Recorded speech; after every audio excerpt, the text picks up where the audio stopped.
Hello, this is it's basically paganism and politics, how they fit in. Now, what you'll get from most pagans is that, according to them, religion and politics do not or should not mix.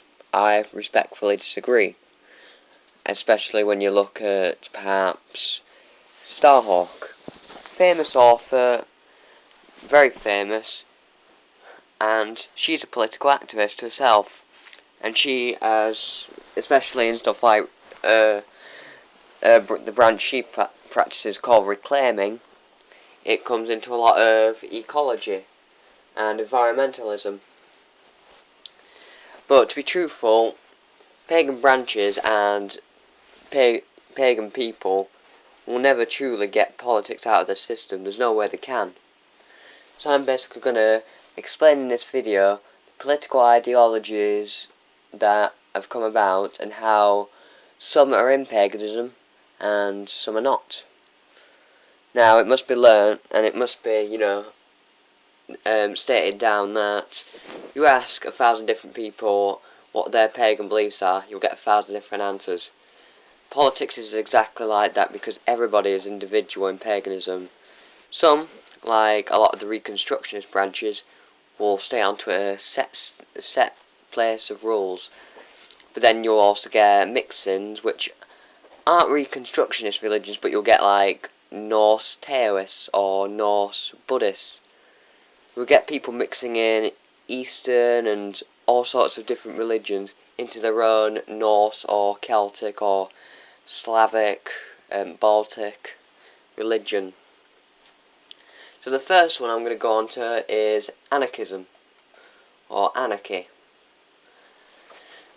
Now, anarchy has become a pretty common thing for a lot of people who are in paganism, because paganism is a religion, and this will be something I come on into later, which claims to be non-dogmatic or non-hierarchy and doesn't recruit people. I'll agree with two of them. It's non-dogmatic and it's and it don't recruit people. But if you look into covered networks and just basic pagan covens, a lot of them will have their own hierarchy. I've got a book by Eden McCoy called, well, it's a book on covens basically, and during that book it talks about forming a coven hierarchy, even though it said that paganism is non-hierarchical. So it contradicts itself there. So back onto anarchism. But like I said, because it's non-dogmatic and everything, it's non-structured like Christianity, which has the Vatican, it's all structured. That's what makes it such a desirable religion for anarchism, because anarchism is alternatives to government, alternatives to the structure that it currently is. It doesn't mean that, and this is some people who believe it, some who not, it doesn't mean that they want government to be abolished completely. They don't want chaos to reign supreme. They just want alternatives, just like anyone really, if they don't like the government. But how this can fit in is because a lot of people who join paganism, particularly people who have left Christianity, are very interested in mainly mainly interested in the, well, how do I say it, because it's not dogmatic, it's not organised religion, it's just random at best. That's what makes it so appealing to people, because Christianity is so structured and there's so many rules and regulations to follow by, that people eventually stray away from that.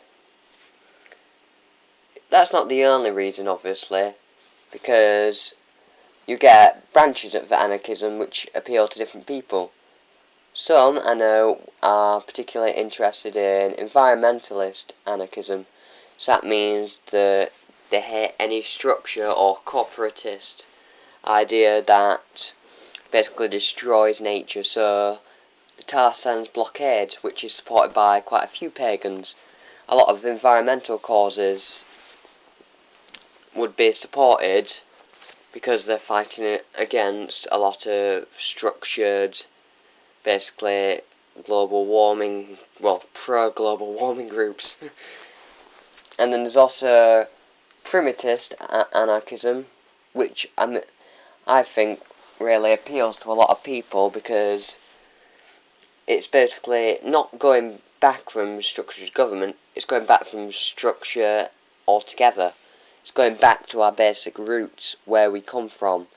It's basically, a lot of them will live in what they used to live in thousands of years ago, you know, like in caves and places like that. So, anarcho-primitivism is a very pro-pagan way of living for some people, because it connects to nature more than any other. A lot of people would call, maybe, a lot of, these are religions that are not pagan, but sometimes get counted as pagan or related. Native Americans, some of them still live in teepees. That'll be considered primitivism or tribalism, because they are still connected to those roots. You'll get indigenous people all over the world who will still follow those same values in every single way.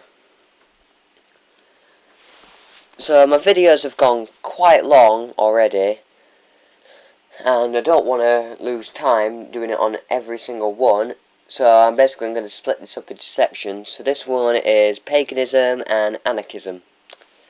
Thank you for watching. I hope you enjoy it, and I hope you can bring up any alternative views, because a lot of pagans would disagree with me, obviously.